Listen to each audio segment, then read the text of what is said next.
अब हम बात करते हैं वैदिक साहित्य में ज्योतिष तथा वास्तु। ज्योतिष तथा वास्तु के संपूर्ण वैदिक वाङ्मय में किस प्रकार से प्राप्त होते, किस प्रकार का संबंध वैदिक वाङ्मय से है।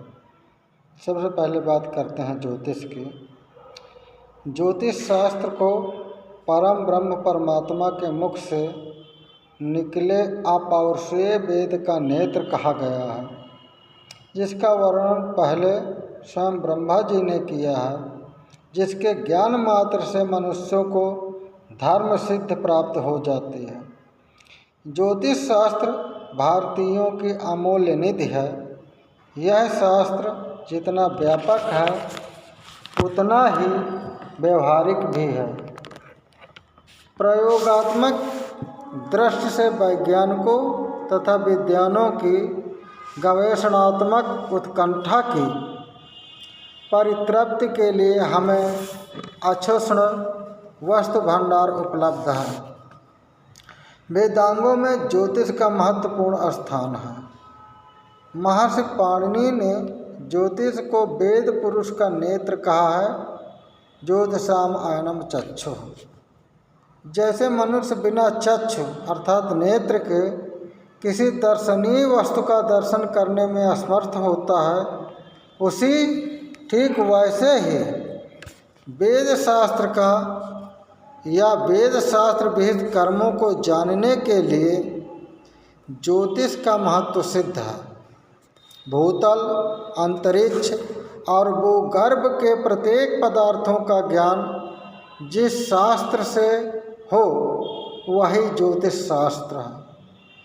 ज्योतिष का मूल सिद्धांत है कि जैसे आकाशीय पिंडों का प्रभाव संपूर्ण ब्रह्मांड पर पड़ता है, वैसे ही मानव संसार पर भी इन नक्षत्रों एवं ग्रहों आदि का प्रभाव पड़ता है और इसको देखने या जानने के लिए ज्योतिष रूपी नेत्र की आवश्यकता होती है। यज्ञ आदि अनुष्ठानों के लिए काल को प्रकाशित करने के कारण ज्योतिष शास्त्र को नेत्र संज्ञा प्राप्त है। ज्योतिष शास्त्र वेदता को भूत भविष्य के साथ अतीन्द्रिय पदार्थों का भी प्रत्यक्ष बोध हो जाता है। भविष्य जानने की इच्छा सभी युगों में मनुष्यों के मन में सर्वदा प्रबल रही है, जिसकी परिणति यह फलित ज्योतिष है।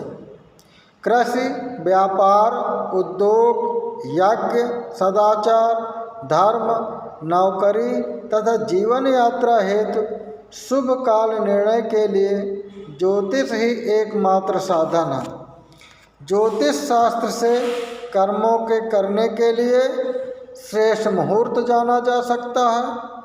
कृषि आदि कर्मों में जौ, चना, मटर, गेहूँ, धान आदि का काल अलग अलग है। इसी मुहूर्त की उपयोगिता यज्ञ आदि कर्मों के शुभ हैं।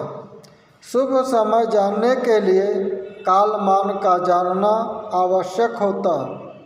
काल भी शुभ अशुभ मिश्रित रहता है। जैसे सृष्टि निर्माण में ब्रह्मा जी ने अच्छे बुरे दोनों को मिलाकर अर्थात गुण दोषमय सृष्टि बनाई है, उसी प्रकार काल भी गुण दोष युक्त है। जैसा कि आचार्य बृहस्पति का कथन है, स्वभावादेव कालो अयम शुभ अशुभ समन्वितः अनादि निधनो सर्वो न निर्दोषो न निर्गुणः। ये बृहस्पति संहिता 1/14 में कहा गया।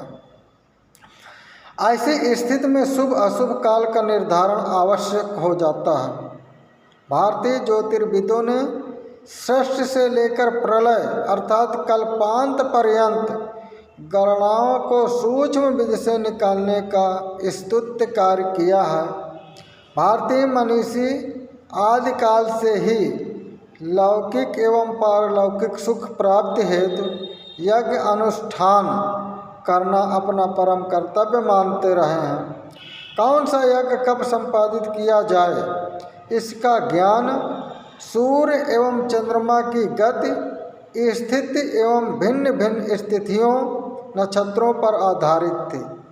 यही कारण है कि वशिष्ठ आदि ऋषियों ने इस शास्त्र को काल विधायक शास्त्र कहा है। अब बात करते हैं वास्तुशास्त्र की। संस्कृत में कहा गया है कि गृहस्थस्य क्रिया सर्वा न सिद्धयंत ग्रहम बिना। वास्तुशास्त्र पर वास्तुशास्त्र घर, प्रसाद, भवन तथा मंदिर निर्माण कराने का प्राचीन भारतीय विज्ञान है, जिसे आधुनिक समय के विज्ञान आर्किटेक्चर का प्राचीन स्वरूप माना जा सकता है। जीवन में जिन वस्तुओं का हमारे दैनिक जीवन में उपयोग होता है, उन वस्तुओं को किस प्रकार से रखा जाए, यह भी वास्तु है। वास्तु शब्द से वास्तु का निर्माण हुआ है। उत्तर भारत में विश्वकर्मा को प्रथम वास्तुशास्त्री के नाम से जाना जाता है और दक्षिण भारत में महान साधु मायन को। उत्तर, दक्षिण, पूर्व और पश्चिम ये 4 दिशाएं हैं। वास्तु विज्ञान में इन 4 दिशाओं के अलावा 4 विदिशाएं हैं। आकाश तथा पाताल को भी इसमें दिशा स्वरूप शामिल किया गया है। इस प्रकार 4 दिशा, 4 विदिशा और आकाश तथा पाताल को जोड़कर इस विज्ञान में दिशाओं की संख्या कुल 10 मानी गई है। मूल दिशाओं को मध्य दिशा, ईशा,